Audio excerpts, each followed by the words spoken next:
Ron couldn't focus on work. His mind kept replaying the shocking news he had received earlier about his wife, Nancy. The seemingly perfect life he cherished had come crashing down just hours ago. Bill Jacobs, a colleague he considered a friend, had broken the news at the bar near the office. "I hate to be the one to tell you this, but Nancy's been seeing someone else," Bill had said, his voice low as he nursed his beer. Ron's first question had been natural. "How do you know?" Bill had explained that he overheard a conversation in the men's room at the lab. Some guys had boasted about their encounters with Nancy at a recent company party. That piece of information clicked for Ron. 2 weeks ago, at the company event, Nancy had disappeared for a couple of hours, returning with a weak excuse about a tour of the new facility. Ron was stunned, but not entirely surprised. It made sense now. So many little things had never quite added up. Bill had expressed his sympathy and concern, reminding Ron to keep his cool. Ron, though hurt, reassured his friend he wouldn't do anything rash. After a moment of silence, Bill had stood, offering his support, before leaving Ron to process everything. Alone now, Ron sank into his thoughts, replaying the last 2 years of his life, trying to make sense of it all. Ron Black, often referred to as Ronnie in his family, had always felt out of place. The youngest of 4 siblings, he was smaller than the others, both in size and strength. Standing just 5 to 7 inches and weighing 145 pounds, he was frequently teased as the runt of the family. Even his body never fully developed, leaving him physically weaker than most men his age. Despite his mild nature, which made him an easy target for ridicule, Ron never let his family's mockery shake his confidence. His brothers, John and George, especially enjoyed making fun of him, while his sister Lisa would sometimes join in, though she wasn't as cruel. Even his parents, especially his mother, often made him feel inadequate. "Why can't you be like the others?" his mother would say when he refused to join his brothers outside to play. Ron's response was always the same. "Because I'm not like them." He preferred reading books to playing sports, and he wished they would do the same. His only ally was his grandfather, Mark, who recognized Ron's unique intellect and supported his passion for learning. By the time Ron was 12, he had read every book in his grandfather's vast library, which included everything from classic literature to science texts. His favorite story was Dr. Jekyll and Mr. Hyde, a tale that sparked his interest in the complexities of human nature. At school, Ron stood out. While other kids struggled with basic reading, Ron tackled novels like War and Peace and devoured books on chemistry and biology. His grandfather, impressed by his grandson's abilities, had him tested, and the results were astounding. Ron's IQ was 215, higher than that of Einstein or Hawking. His exceptional score earned him a spot in Mensa, even though he was well below the minimum age requirement. This achievement marked the first time Ron felt truly happy and accepted. Mark, proud of his grandson, encouraged his studies further, even buying him advanced textbooks on various subjects. Ron quickly became fluent in several languages, including Greek and Spanish, as well as Klingon, just for fun. His family, however, continued to criticize him. His father, Bob, complained that Mark was spoiling Ron, and his brothers mocked him for spending so much time in his books. At school, Ron's advanced knowledge often led to awkward situations. Once, during a Shakespeare lesson, when asked about his favorite line from Hamlet, he responded in Klingon. His teacher was confused, and the other students laughed. Ron, who had memorized the entire play, explained it was the Klingon version of "to be or not to be." His teacher was not amused and threatened to send him to the principal if it happened again. At home, his siblings teased him relentlessly, and in a rare moment of anger, Ron snapped, speaking in Klingon, "Today is a good day to die." His brothers, uneasy, avoided him for weeks after that. Mark continued to support Ron, buying him more textbooks and fostering his curiosity. Eventually, Ron became bored with traditional schooling, easily acing every test. Seeing this, Mark arranged for Ron to take the high school diploma test early. Ron passed with flying colors, impressing Dr. Williams, the local superintendent. This led to Mark pushing for Ron's admission to MIT, where he was accepted despite his young age. Ron's family, however, wasn't as thrilled. His brothers, John and George, belittled him for thinking he was better than them, and his parents offered little support. Only Lisa, his sister, gave him a brief hug before he left for MIT with Mark. As they drove away, Ron questioned why his family hated him. Mark explained that his brilliance intimidated them, making them feel inadequate. "They don't hate you, Ron. They just don't understand you," he said. At MIT, Ron thrived. Though the other students kept their distance, some befriended him. He was financially supported by a fund Mark had set up, which allowed him to focus on his studies and even invest some of his money. In addition to his academic pursuits, Ron embarked on a personal research project. Fascinated by the works of Robert Louis Stevenson and his interest in biology, he began exploring how science could help people like him, physically weaker individuals, without resorting to dangerous or unnatural means. Ron's research led him to Dr. Franklin Steiner, who had explored the concept of an inner beast that could be brought out in certain situations to help people overcome extreme challenges. Steiner's theory suggested that a person's alter ego could surface when needed, but Ron was skeptical. He believed that a more permanent solution was possible, one that could give individuals an edge without the negative consequences. Though his ideas were still in the early stages, Ron knew he would continue to explore them. He had big plans for the future and was determined to make a difference, confident that his genius would one day lead to groundbreaking discoveries. By the time Ron turned 18, he had already earned his first doctorate and was halfway through his second, an accomplishment that shocked almost everyone. He'd also achieved a black belt in karate, not just for the self-defense, but for the mental and physical discipline it provided. Mark, however, wasn't surprised by any of Ron's achievements and celebrated them all enthusiastically. Mark was always present for Ron's ceremonies, but his family, as usual, didn't show up. Ron had tried reaching out to them during his time at MIT, but gave up after never hearing back. Not a single card for his birthday or Christmas. Mark, on the other hand, never forgot. Meanwhile, Ron began his job hunt, sending out resumes and doing Skype interviews. He received several offers, but after careful consideration, he chose to join a renowned pharmaceutical company with a top-tier research facility, located just a half hour from home. It came with the best salary package, too. Around the same time, Ron met Nancy, a waitress at a local diner he frequented when he needed a break from campus. After a while, he finally asked her out, and to his surprise, she said yes. She wasn't his first girlfriend, but Nancy was different. She was impressed by his academic achievements and potential, and though she loved the idea of being with someone successful, she genuinely fell for him over time. Ron, too, found himself deeply in love with her, especially when she accepted his marriage proposal, helped along by a large diamond ring. Mark, of course, was happy for them and made sure Ron had considered all aspects of the relationship. "You might want to think about a prenuptial agreement," he advised, "just to protect both of you." Ron, agreeing, let Mark's lawyer draw one up. It was fair but protective, outlining what would happen in case of a divorce or infidelity. Nancy signed it without much thought, as Ron explained. "I'm not planning anything, but you know half of all marriages end that way." As the wedding neared, Mark bought them a 2-story home, complete with a basement that Ron had always wanted for his own lab. Ron offered to pay, but Mark insisted it was a gift. The house was simple but comfortable, and Ron was eager to start his life with Nancy. The next few months went by in a blur. After receiving his second doctorate, Ron moved Nancy into their new home. When they stopped by to visit his parents, he was met with cool indifference. His father barely spoke to him, only commenting on his slim build, while his mother apologized for not keeping in touch. His brothers, George and John, didn't offer much more than rude smirks and crude jokes about his relationship with Nancy. Nancy was mortified by the comments, but Mark stepped in, defending Ron. "Show some respect for your brother's fiancée," he scolded them. When Ron quipped about their lack of ambition, the tension only grew. Later, after a tense visit, Ron confronted his parents about their absence from his life. His father shrugged it off, and his mother offered excuses.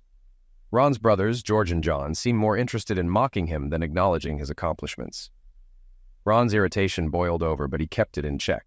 When Ron asked if they would attend the wedding, his mother promised they would. He told his brothers to at least shower and wear clean clothes. George, still smirking, shot back, "Remember what I said when you left, Squirt?" Ron shot back, "I never forget. Remember that." Mark could see how uncomfortable the visit had made Ron. Outside, he reassured him, "They're your family for better or worse." Ron wasn't sure he wanted them at his wedding after the way they'd treated him, but Mark advised him to think it through. "They're family, Ron," Mark said. "Good, bad, or indifferent." Later, Ron reached out to Lisa, his sister, who had moved out years ago. She was living independently, working and going to school to become a nurse. When she arrived at their new home, she surprised Ron with a casserole, saying it was his favorite childhood dish. Her warm welcome softened the sting from the rest of the family. She was happy for him, and it was clear she had matured. "I'm glad you're doing well," she told him, referring to his new job. "Are you happy?" "Yes," Ron said, though he couldn't shake the bitterness he felt toward his parents. "But it's been hard, you know. I've tried, but nothing from them. Lisa sighed. I'm sorry, Ron, but things change. You have to move forward. Ron appreciated the support. As he sat with Nancy and Lisa, it was clear that things were different now. He was starting a new chapter in his life, but his family's indifference would always be a lingering shadow. However, he realized, with Mark's help and Nancy's support, he was finally in control of his future. Things hadn't been going well for Lisa's parents. A year after Ron left, the factory where her dad worked shut down, and he lost his job. The only work he could find was as a janitor. Meanwhile, Lisa's brothers got hurt playing football and lost their scholarships, so they started doing custodial work alongside their dad. After high school, their parents let the boys stay at home, converting the basement into a place for them to live as long as they helped around the house. That's when Lisa decided to leave. She didn't want to stay in a house where everyone was stuck working janitorial jobs. She had dreams of becoming a nurse, but her dad couldn't afford the tuition. Thankfully, her grandfather helped her secure a student loan, which allowed her to move out. At home, things only got worse. The boys, along with their father, started treating the basement as a party zone. Lisa caught them bringing girls in, and even her dad joined in sometimes. The house stunk of beer and sweat, and Lisa couldn't handle it. Her mom wasn't happy, but after her dad berated her, she stopped speaking up. Lisa believed her mom was afraid to lose the household income if she divorced. Meanwhile, Lisa had started to rebuild her life. She and Ron hadn't spoken much until one afternoon when she invited Nancy to go shopping for the wedding. They spent the day picking out dresses and having fun. Lisa was also glad to see Ron and Nancy getting along, which made her feel hopeful. The next day, Lisa took Ron to get fitted for a tuxedo. During the drive, they talked about old times, and Lisa admitted she'd been jealous of him.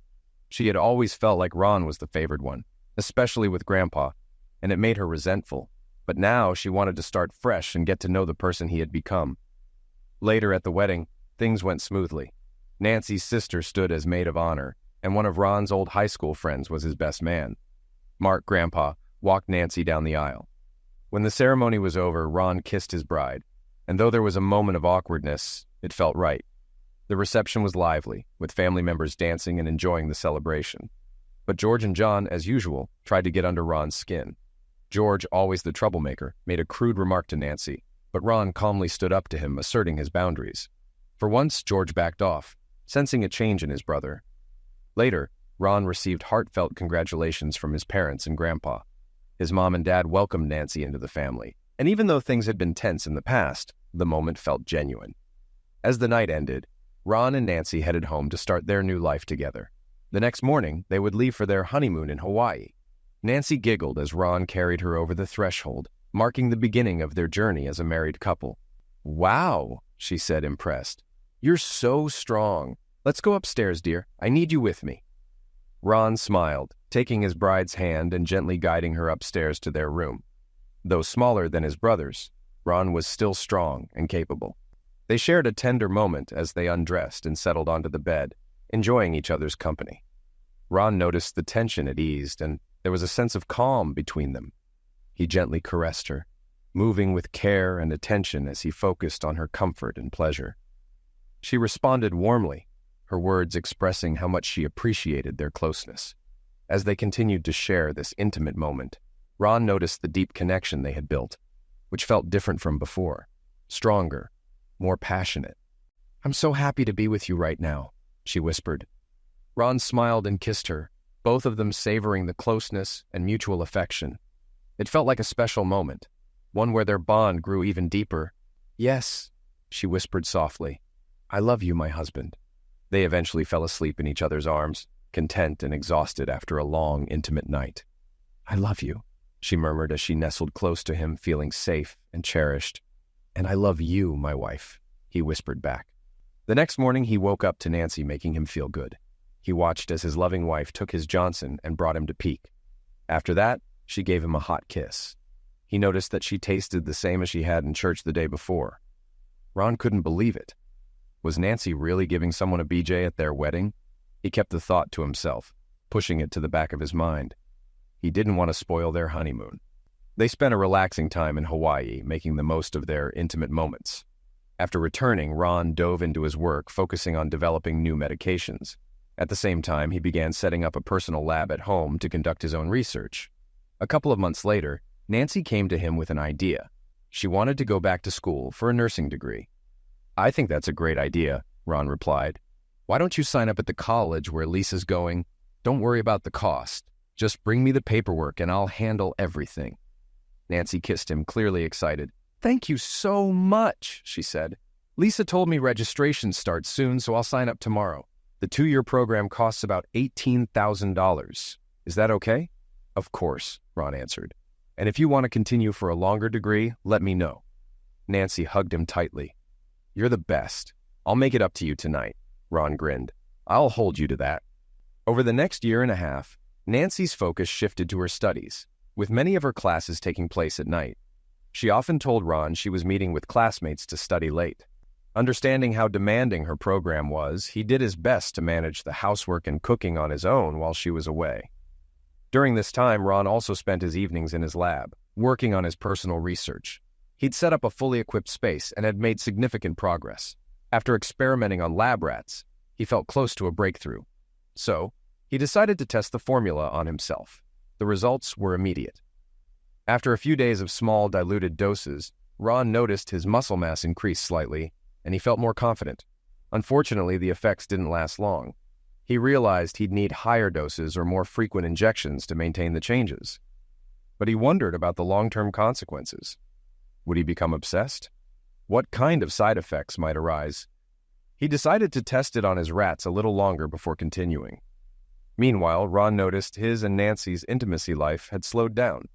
She was always tired, complained of headaches, and frequently stayed out late.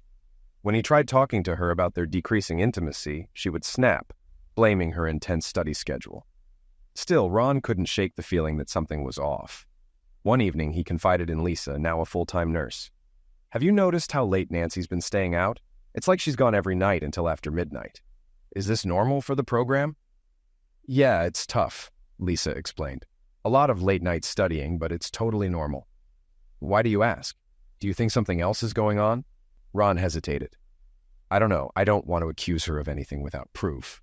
You're smart not to jump to conclusions, Lisa said. But just give her some time. She's under a lot of pressure. Things will settle down, I'm sure. I hope so, Ron replied, though doubts lingered. A few weeks later, at a company event, Ron couldn't find Nancy. He searched for her for a while, but when she finally appeared, she seemed unusually evasive. Where did you go? He asked. Oh, I just took a tour with some of your coworkers, she said casually, as if nothing was wrong. Later that night, when they were home, her behavior seemed strange, more passionate than usual, but with a peculiar taste in her kiss. Ron's mind raced. Something wasn't adding up. 2 weeks later, a friend broke the news. Nancy had been cheating on him. Devastated, Ron turned to the one person he trusted for advice. Grandpa, I think Nancy's been cheating on me, he said over the phone. Mark invited him over to talk. After hearing Ron's story, Mark gave him practical advice. First, we need proof, Ron. Something solid for court. Do you still have the prenup? Yes, Ron answered, still in shock. Mark nodded. Good. We'll start gathering evidence, and if necessary, we can hire a private investigator. Do you still have the spare key to your house? Ron handed over the key. Yeah, I do. We'll set up audio and video surveillance in the house. You need to stay calm and act normal for now, Mark advised. No confrontations until we have the facts. I won't do anything rash, Ron promised. After Mark's guidance, Ron decided to install a hidden camera in their bedroom, thinking that if Nancy was doing anything suspicious, he would have proof. Meanwhile, he continued his experiments in the lab, where the formula was showing even more promising results. This time, after injecting himself, he noticed longer-lasting effects with no apparent negative side effects. It felt like a breakthrough, but he wasn't ready to risk pushing it too far. As he worked, Ron reflected on the situation with Nancy. He knew he couldn't trust her anymore, but he was determined to find out the truth, no matter where it led. Ron quickly finished his shower, heading back upstairs to lock the security doors to his home laboratory. He had about 30 minutes before Nancy would be back. But that evening, she surprised him by arriving home 15 minutes earlier than usual. Hey, stranger, Ron said with a smile as she entered. Good to see you home early. He gave her a warm embrace, feeling the comfort of being together.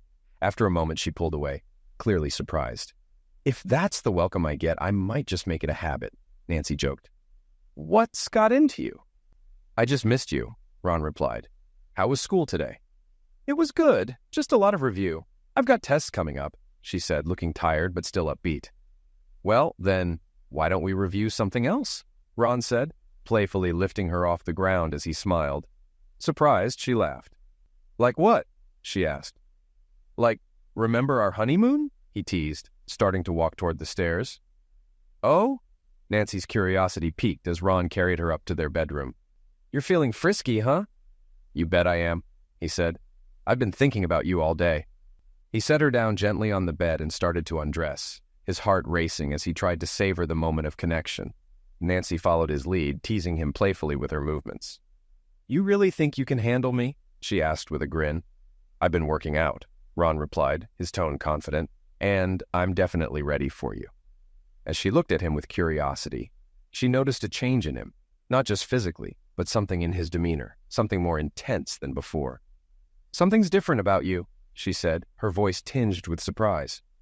I've been putting in some effort, both in the gym and, well, in other areas, Ron said, shrugging off the comment with a grin. But right now, I want us to focus on each other. They shared an intimate moment, but as the evening wore on, Nancy began to notice that something was off. She couldn't shake the feeling that Ron was acting differently, more assertive, more sure of himself in a way she hadn't seen before.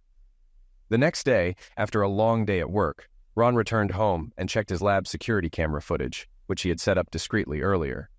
He didn't expect to see anything unusual, just routine, his thoughts on Nancy, work, and his latest research project. But as he skimmed through the footage, he noticed something unexpected. Just after he left for work that morning, the camera picked up a conversation in their bedroom. Nancy, looking uneasy, was talking with some of his family members, his father and two of his brothers. I don't know, things just seem different, Nancy was saying. Ron's acting strange, more confident. It's like he's a different person. Are you sure? His brother George asked. I'm not sure what to think, Nancy replied. It's like he's stronger, more intense. I don't know if I can handle it. Ron felt a surge of emotion, wondering what was really happening behind his back. He had sensed that something wasn't right, but this confirmed his suspicions. Nancy had been confiding in his family, and whatever was happening in their relationship was more complex than he had imagined. The video continued to record, but Ron couldn't bring himself to watch more. Instead, he decided to confront Nancy directly, not knowing what he would uncover or how things would change between them. So what, we just forget about our plan to get him to raise the child, thinking it's his? John asked. I think we should put that on hold for now, she replied. I want to finish my schooling and get established first. Once I have a job with benefits, we can revisit it. Forget that, George said. I don't want to wait that long. He looked at his father. Maybe we should consider an alternative. Bob nodded. Nancy looked at them confused. What do you mean, an alternative? She asked. Well, if we can't get the result we want through manipulation, we'll make sure he's in a position where it's clear he's being taken advantage of, John said, and we'll get it all on tape. Yeah, and then we send it out to his boss and coworkers, George added. Let's see how long he keeps his job after that. The men shared a dark laugh. You can't be serious, Nancy said. Oh, we're serious, John said, and you're going to help us set him up. What? Nancy asked, stunned. Yes, George replied, but we're not involving anything you'd be uncomfortable with. We know people who can help us get him in a compromising situation. Trust me, he won't be able to escape it. And you will help us, John insisted. What if I don't want to? She asked, her voice shaking. Well, then we'll just have to tell him about your wedding day, John said, about how our seed was in your mouth when he kissed you. The three men laughed at that. Then we'll show him a video of you making the three of us happy. Do you think he'll ever want to touch you? Nancy looked away, confused. Nancy hesitated. What about your grandfather? She asked. He won't just let this slide. Yeah, George replied. He's holding the mortgage. We'll be on the streets or worse, in jail before long. Leave Big Daddy to me, Bob said, cutting them off. George and John exchanged knowing looks. John smirked. So, what's it going to be, Witch? You in? Or do we need to show you what happens to girls who mess with us? We could drop you in the wrong part of town and see how long it takes to turn you into a crack hoe. Just don't hurt him, she pleaded, her voice shaking. When are we doing this? Soon, George said. We'll fill you in later. For now, just keep up the act. Be the perfect wife. We don't want him getting suspicious. Nancy nodded silently, tears streaming down her face. I understand, she whispered.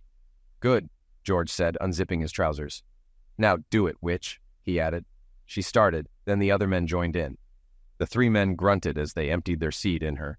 Then they swapped places and did it again, swapping one more time so that all 3 got good use of all her holes.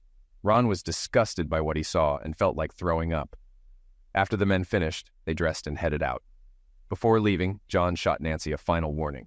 "Remember what we talked about, witch," he sneered, "and don't let him touch you again this week, or else."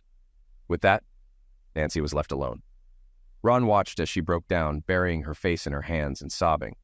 The video ended when she finally dragged herself up and went to the bathroom. He copied the footage onto a thumb drive, realizing he had just witnessed a crime in the making. He pulled out his phone to warn Mark and call the police. But just as he was about to dial, his phone rang. It was Lisa. He answered immediately. "Ron, thank God," she said, her voice trembling. "You need to get to the hospital, now." "What's going on?" he asked, his pulse quickening. "It's Grandpa," she replied, barely holding it together. "He's been shot. He's out of surgery, but the doctors don't think he'll make it. Please, hurry." Ron hung up and ran up the stairs, locking the security doors to the lab. He sped to the hospital and met Lisa in the ER. She led him to the recovery room where Mark lay unconscious, connected to tubes and wires. His vitals were dangerously low. "What happened?" Ron asked, his voice strained. "Police say it was a drive-by," Lisa explained. "He got caught in the crossfire between 2 gangs. He was shot multiple times. It's not looking good." Ron pulled up a chair and sat next to Mark, keeping an eye on his vitals. Lisa leaned her head on his shoulder, tears streaming down her face. He wrapped his arm around her, trying to comfort her. Suddenly, Mark's body jerked and his vitals flatlined. A code blue alert sounded and medical staff flooded into the room. Ron and Lisa stood aside, watching helplessly, as the doctors worked frantically, but it was no use. Mark was gone. A doctor confirmed the time of death, and the staff unplugged the machines before covering him with a sheet and leaving the room. Ron collapsed to his knees beside his grandfather's body, tears pouring down his face. Lisa sobbed alongside him, her hand on his shoulder. As the grief consumed him, a burning rage began to rise within Ron. He couldn't hold it back. He stood and let out an anguished scream that echoed through the sterile room. Lisa stepped back, shocked by his outburst. A couple of nurses rushed in, but Ron had already calmed down. "I need to get out of here," he muttered, wiping his eyes. "I'll call you tomorrow." Lisa, visibly shaken, nodded. "Please do. I'm worried about you, Ron." Ron left the recovery area and was met by his father and brothers outside. "What's going on?" Bob asked, noticing his son's fury. Without warning, Ron grabbed Bob by the collar and slammed him against a truck. "Don't act like you don't know," he snarled, his eyes wild. "I swear, Ron, I have no idea," Bob pleaded wide-eyed. "If I find out you had anything to do with Grandpa's shooting," Ron growled, "I'll make you regret it." Bob stammered, shaking his head. "No, Ron, I swear I didn't." Ron dropped him back to the ground, his fury not subsiding. George tried to swing at him, but Ron responded with a swift roundhouse kick to his face, knocking him out cold. Ron turned to John, his rage barely contained. "You want some of this, too?" John stepped back, terrified. "No, Ron, please, I don't want any trouble." "Then stay the hell away from me," Ron spat. He turned back to Bob. "You taking care of Grandpa's funeral, or should I handle it?" Bob stood up, shaken. "I'll do it. I'm sorry, Ron.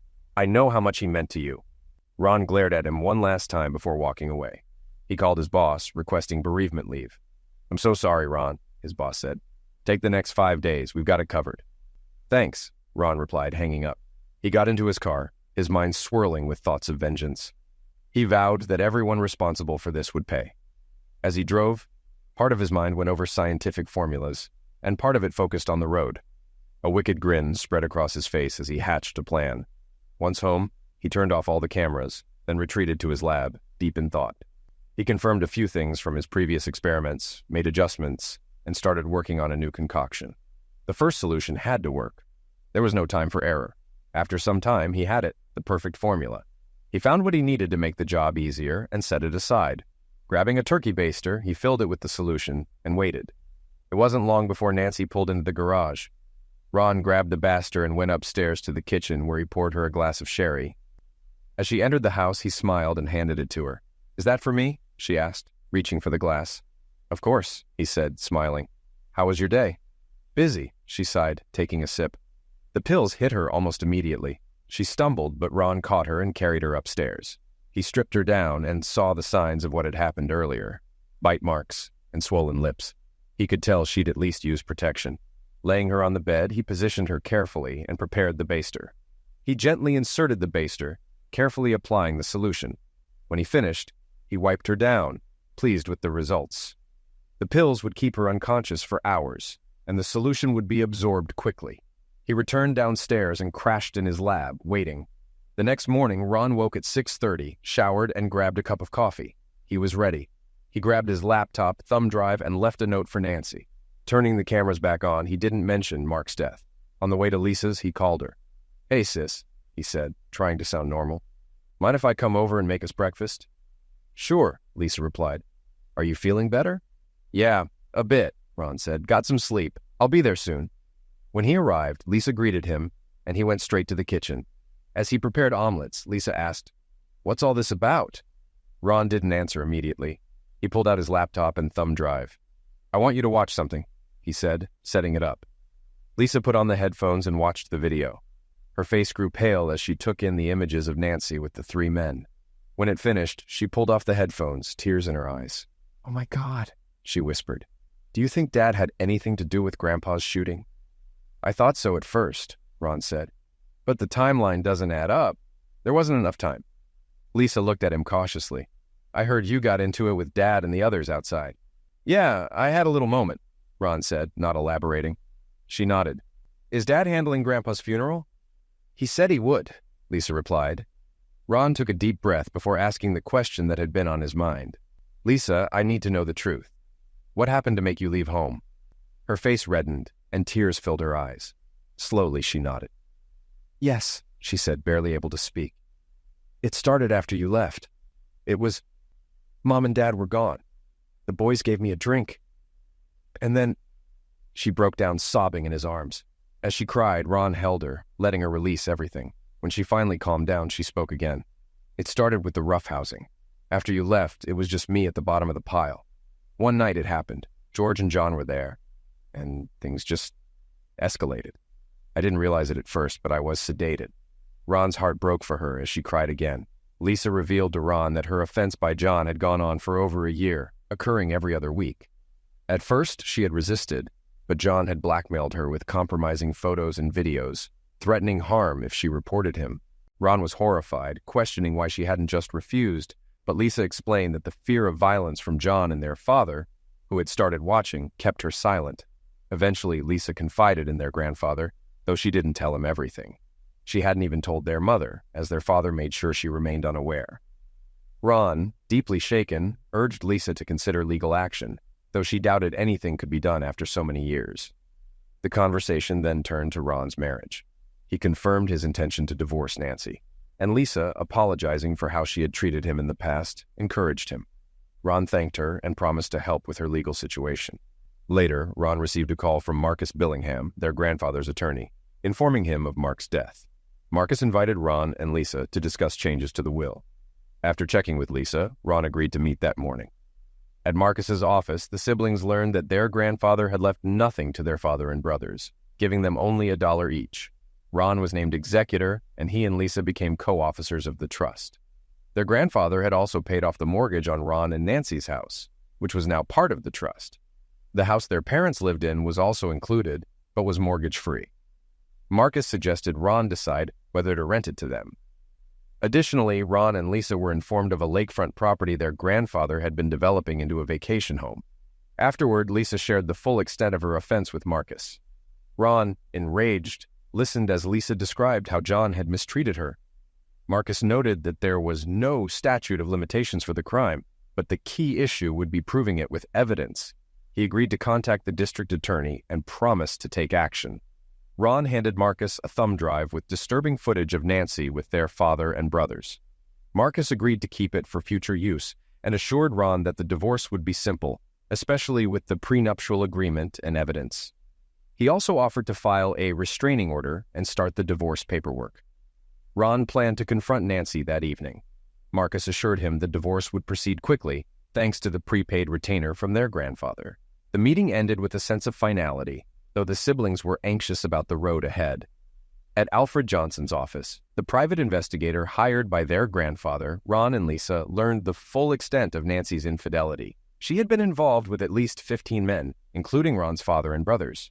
Johnson handed over photos and videos as evidence, including disturbing footage of their family. Ron, resolute in his decision to divorce Nancy, instructed Johnson to end the surveillance. Afterward, Ron arranged for a small apartment for Nancy and paid 6 months' rent up front. Lisa, though hesitant, supported his decision. Meanwhile, Ron felt no guilt. His marriage had long since fallen apart, and the man who would have begged for Nancy to stay no longer existed. Later, Ron went to the bank to separate his finances from Nancy's, canceling their joint credit card and setting up a cashier's check for her. While he packed up her belongings, he received a call from Marcus. The district attorney was interested in pursuing charges, and an interview would likely be arranged soon. Around 3 p.m., as Ron finished his work, he watched the video of his father and brothers from the morning. He felt a grim satisfaction, knowing things were about to escalate. As Nancy and George finished up and dressed, Nancy asked George when they planned to move on Ron. George casually explained they would grab him the next afternoon and liquidate him. Ron overheard and did nothing, though he sensed Nancy's discomfort. Ron then received an urgent call from his mother. His father and brothers had been rushed to the hospital. Ron agreed to meet her there after a quick errand. First, he called Detective Sparks, reporting the murder plot he had overheard. The detective instructed Ron to bring the videos, and Ron quickly packed a thumb drive with the footage. At the hospital, Ron joined his mother, Lisa, and Detective Sparks in the ER. The men were undergoing surgery after severe injuries.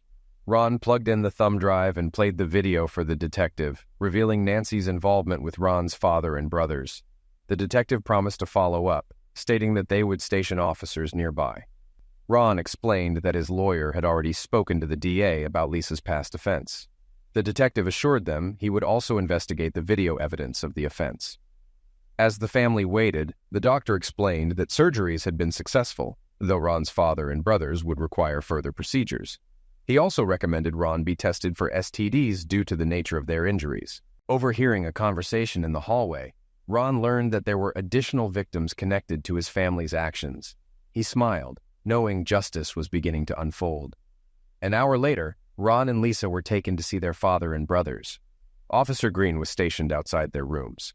Inside, June confronted George, telling him she had seen the video and revealing that she was divorcing him. She made it clear she never wanted to see him again. George tried to shift the blame, but June shut him down, expressing her disgust. Ron, watching from the side, reminded George of the twisted plot to liquidate him and asked about the offense of Lisa. George, unapologetic, blamed Lisa for deserving the offense based on her appearance. The family's world was unraveling, and the stakes were higher than ever. Ron was ready for whatever came next. The fight was just beginning. George threatened to hunt down both Ron and Lisa when he got out, but Ron wasn't intimidated. He mocked George's threats, pointing out that, unlike him, he still had his dignity. A nurse overheard the exchange and, horrified, promised to testify if necessary. Officer Green, who had been listening outside, entered the room and confirmed that he had heard everything as well. Ron then pulled out an audio recorder, playing George's confession. With a smirk, Ron made it clear that the DA would get the recording, and he reminded George that the doctor might have to remove his balls, something that would affect him even more in prison. After leaving George's room, Ron entered John's. He told John that his brother had confessed to their crimes, and he had everything recorded for the DA. Ron pointed out that the doctor had also warned John that he might lose his balls too, a fate he joked would make prison life even harder for him. John's face turned pale with fear. Once they were done, they headed to the hospital coffee shop. June, overwhelmed with emotion, expressed concern about their future. She had no job or income and feared they would lose the house. Ron reassured her, but first, he needed to ask her something important. He asked if she had ever really loved him as a child. June was taken aback, but insisted that she had. Ron, however, revealed the painful truth. He didn't remember her ever showing affection or support, especially during his college years. He never received so much as a birthday card. June admitted that her controlling husband had kept her from showing love to Ron, worried he would become too attached to her. She also revealed that there had been moments of offense from Ron's father, though she felt she had deserved it. Ron was quick to assure her that no one deserved offense, especially not her. In a surprising twist, Ron informed her that Grandpa had secretly paid the mortgage on their house. He had set it up in a trust, making Ron and Lisa the trustees. With that, Ron assured June that she wouldn't lose the house. They also planned to set up a fund to help her get back on her feet.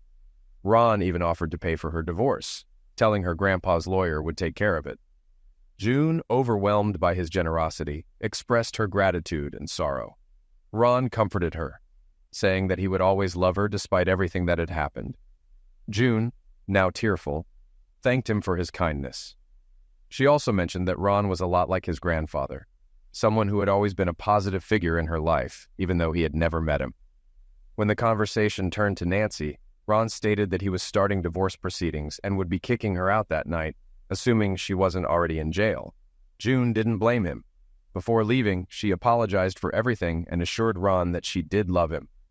As June departed, Lisa praised Ron for his kindness. Ron admitted that with his father out of the picture, he'd have to take care of Grandpa's funeral arrangements. Lisa offered to help, and Ron gratefully accepted. He checked his watch, reminding Lisa that he had to go home and deal with Nancy, promising to keep her updated. In 2016, a 50-year-old man from Nicaragua required a Johnson amputation after his Johnson became trapped in a bottle he used as a toy. Doctors explained that the lack of blood flow caused the organ to die. In 2019, another man underwent partial penectomy following a painful, prolonged boner that lasted 2 days. Penectomies are also sometimes performed to treat medical conditions or to correct botched circumcisions from childhood. In some rare cases, individuals have voluntarily chosen the procedure. After their embrace, June said she needed to leave, feeling like a mess. She and Lisa shared a brief hug before June left, and Lisa turned to Ron. She thanked him for his kind gesture, and he responded that he'd always be there for her. He mentioned the need to take care of Grandpa's funeral arrangements, especially with his father unavailable. Lisa offered her help, and Ron gratefully accepted, noting he'd need all the support he could get. After checking his watch, he realized it was time to prepare for Nancy's return. Lisa told him to keep her updated and to reach out if he needed anything. At home, Ron changed into comfortable clothes, setting his laptop and briefcase down. He expected Nancy to be out late, but to his surprise, the garage door opened at around 11:30. Nancy walked in, visibly upset, explaining that she'd had a rough day and had just finished speaking with the police. They had been questioning her about a plot involving Ron's possible murder and molestation. Ron reacted with surprise, but his focus shifted when she mentioned going upstairs for a shower before bed. However, Ron had other plans. He demanded she sit down immediately, his voice cold and commanding. Stunned, Nancy hesitated, but then complied, sitting across from him. Ron then played a video of Nancy with his father and brothers, and her expression shifted to one of horror as she realized what he had seen. Desperate, Nancy tried to explain herself, claiming she didn't want to be involved in any of it. Ron's anger flared, and he pressed her for the truth. He confronted her about her infidelity, revealing he knew about the affair that began on their wedding day.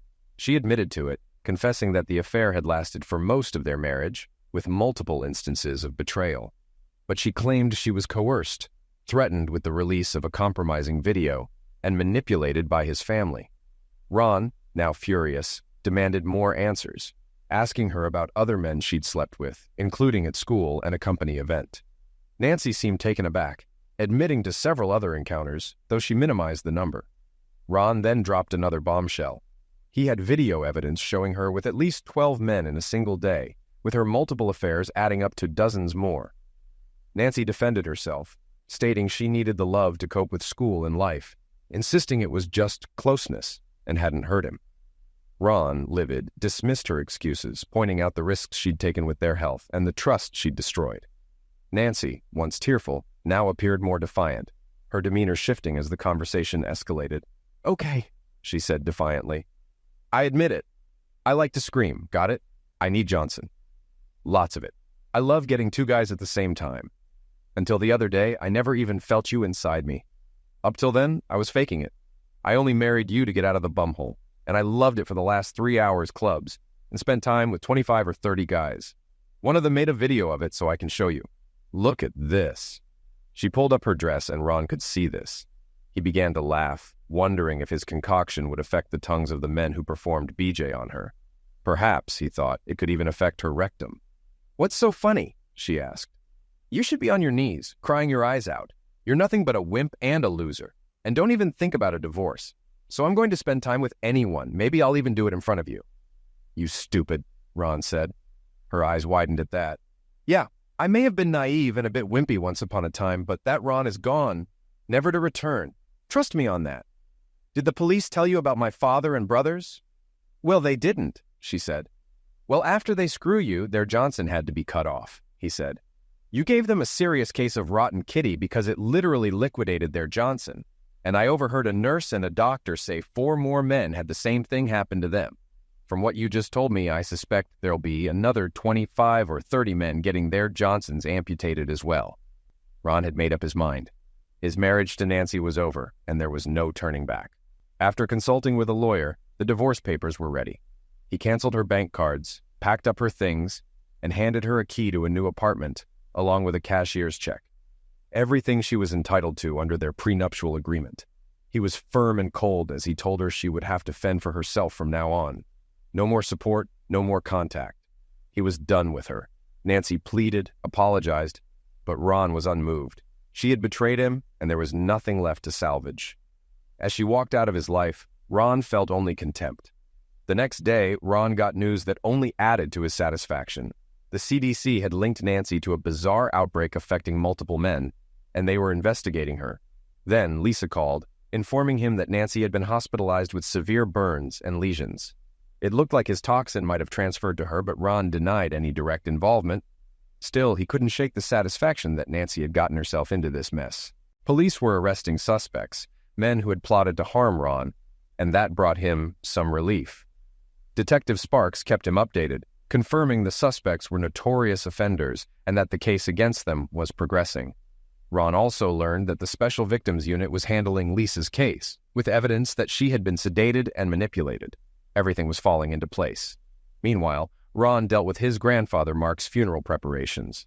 Despite everything else, he made sure the arrangements were finalized. Mark had prepaid everything, from the service to the headstone. Ron was also moved to discover Mark's military records, revealing he was a decorated Vietnam War veteran. The VA had prepared a flag for Mark, which he had asked to be given to Ron. It was a small but meaningful gesture, one that Ron would cherish. At the funeral home, the staff had everything ready. Mark had been well respected, and the funeral director anticipated a large turnout. The day came, and dignitaries like former senators and congressmen were in attendance. Ron delivered a heartfelt eulogy, but afterward, he sat alone at the gravesite, overwhelmed by grief. Lisa joined him, offering quiet comfort. They talked about Mark's impact, and Ron reflected on how much he had meant to him. Lisa also mentioned that their mother was grieving but would be okay, and that Marcus was proceeding with Nancy's divorce papers. The 3 men who had wronged Ron were recovering in the hospital, one of them having been castrated. Ron found grim satisfaction in that. Nancy, still under the CDC's watch, would remain isolated for the foreseeable future. Ron wasn't concerned about her well-being, but he knew she'd be out of contact for a while. Detective Sparks updated him on the case. The suspects had confessed, sealing their fate. Lisa's attackers would soon face justice. The next day, Ron's boss told him someone from the CDC wanted to meet. Gordon, a CDC official, informed him they were still investigating Nancy's condition. He asked Ron to help analyze test results related to the outbreak. Despite the potential conflict of interest, Ron agreed, but only part-time and for a limited period. Gordon assured him it was crucial for understanding what had happened. That evening, Ron reviewed his work. The solution he had used on Nancy was designed to dissipate within 24 hours, with no lingering effects. Still, he was cautious. The next afternoon, he suited up in protective gear and entered Nancy's room. She didn't recognize him at first, but when she did, the shock was evident. Ron was there as a consultant to help the CDC, and he wasted no time. He asked Nancy about her recent sexual encounters, pills used, and any repeated contact with men over the past year. He told her that a follow-up panel would be required. Nancy seemed desperate to leave, but Ron explained that the CDC needed more time to monitor her, fearing she might be carrying something contagious. It was a situation similar to the Typhoid Mary case from the past. Ron later analyzed the test results. His initial findings didn't show any issues with his formula, but something troubling emerged. There were signs of a resistant gonorrhea strain, one that could spread without intimacy contact. Even worse, Nancy's biopsies showed early signs of cervical cancer. Ron knew this was bad news. He spoke with Gordon, advising that Nancy be isolated until a treatment could be developed. The new strain could take years to fully understand, and until then, Nancy would need constant monitoring in a secure facility. Gordon agreed. When Ron told Nancy, he was blunt. She had contracted a dangerous, mutating strain of gonorrhea that could lead to cancer. There was no cure yet, and it spread through more than just intimacy contact. Nancy's future was uncertain, And despite her pleading for mercy, Ron remained detached. He couldn't undo the past, but he could focus on finding a solution. "Why?" he asked. "Why cheat on me the day we got married? And why did it keep happening?" "Your dad and brothers pressured me," she replied. "I kind of liked how they controlled me. They mocked you, and that part of me enjoyed it too. Then they came to me with threats, pictures and videos they'd show you unless I did what they wanted. At first, I hated it, but eventually I started liking it. It turned into a game. The more it happened, the more I craved it. That's when I started hooking up with guys at school during breaks. You know the rest?" "Did you mean what you said the other night?" he asked. "At the time, yeah," she answered. "But I didn't really mean all of it. I just wanted to hurt you then. I'm sorry." "You've already said that," Ron replied. "Does this mean you're really going through with the divorce?" she asked. "Absolutely," he said. She nodded. "I get it," she said. "Will I ever see you again?" "Probably not," he said, standing up. "I'll handle your stuff and track your progress, but don't expect to hear from me again. Goodbye, Nancy. I once loved you, but you ruined everything." "Goodbye, Ron, Dr. Black," she said. He gave a small smile and left. Gordon was waiting for him outside the room. "You okay?" Gordon asked. "Yeah, I'm fine," Ron replied. "I'll keep you updated when she's settled," Gordon said. "I hear your company's leading the development of the treatment. They said you'll be heading it. Good luck." "Thanks," Ron said, walking out. As he drove home, his mind replayed the events. His formula had caused those men to lose their masculinity, but it also led him to discover this new form of gonorrhea. As for Nancy, her actions meant she'd never live a normal life again. The divorce was quick, especially after the judge learned Nancy was the woman whose infidelity led to 40 men having their genitals amputated. The criminal trials of Bob, George, and John dragged on, but they were eventually convicted on all counts, receiving sentences ranging from 35 years to life. George and John didn't last long. Both were found dead in the shower one morning, stabbed multiple times. Johnsonless witch had been carved into their chests. Bob lasted 6 more months before he was found hanging by a bedsheet, though his neck never broke, and he strangled himself. None of the 3 men had family to claim their bodies, so they were cremated at the prison. June's divorce was finalized by the time Bob entered prison. Ron and Lisa set up a trust fund for her and taught her how to manage her finances. 6 months later, Lisa introduced her to a doctor a few years older, and they began dating, marrying a year after. "Take care of my mom," Ron told him at the wedding. With a smile. "I will," the doctor assured him. Mark's estate took nearly a year to settle, but when it did, Ron and Lisa received a significant sum of money. They hadn't decided what to do with all the property yet, but agreed to sell the house after their mother remarried. Lisa eventually married a nurse from the hospital, and Ron walked her down the aisle. They moved into Mark's old house at Ron's suggestion. Ron finalized his formula about 6 months after his divorce from Nancy. He made sure the company couldn't claim any of the profits and began looking for the right customers. Still cautious, he found a men's camp in Idaho where he witnessed a burn the witch ceremony involving a cheating wife burned in effigy. After lengthy talks, he signed an exclusive contract with the camp, hoping his formula would help men like him. Nancy faded from his life, continuing her online courses until she finally finished her training 18 months later. She sent Ron several letters, but when he never replied, she stopped writing. As expected, she developed cervical cancer just 2 years after his evaluation. She underwent a radical hysterectomy followed by chemotherapy and radiation, nearly dying several times. A year and a half after her diagnosis, she was declared cancer-free. Though physically and emotionally drained, she recovered, continuing treatment for the mutated gonorrhea. 2 years after her cancer was treated, a new formula for the gonorrhea strain was developed and approved by the FDA a year later. A year after his divorce, Ron attended a Star Trek convention and dressed as a Klingon for fun. There, he met Belinda, a redhead who also dressed as a Klingon. "Nokia Nikyu?" she asked, greeting him in Klingon. Ron was impressed and responded in the language, though soon she couldn't keep up. They spent the rest of the convention together and started dating. Belinda, like him, was a Mensa member with a genius-level IQ.